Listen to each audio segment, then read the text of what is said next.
If you ever try connecting a streaming stick or HDMI cable behind a wall-mounted TV, you already know how awkward those ports can be to reach. That's what made me want to check out this Silkland HDMI extension cable.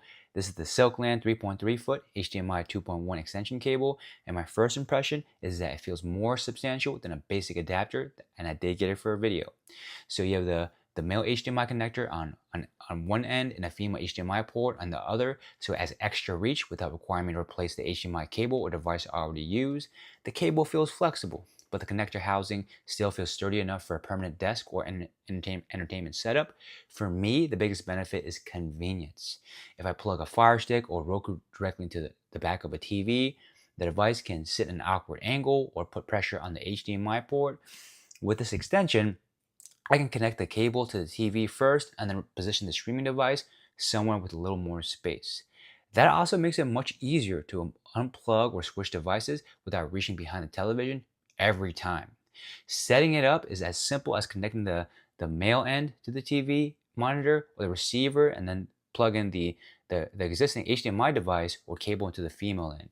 Once connected, my display came up normally, and the extra 3.3 feet gave me enough flexibility to write everything more cleanly.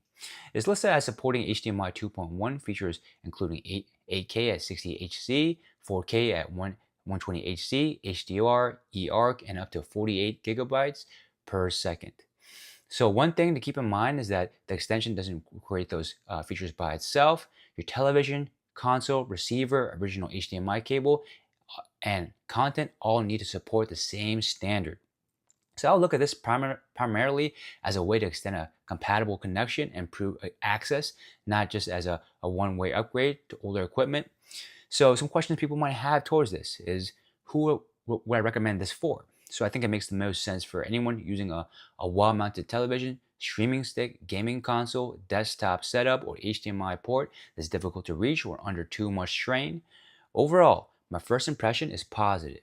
It feels well built, adds useful reach, and it makes awkward HDMI connections much easier to manage. So if you need a short HDMI 2.1 extension for better access or cleaner cable management, this definitely seems worth checking out, and hopefully that was helpful for you.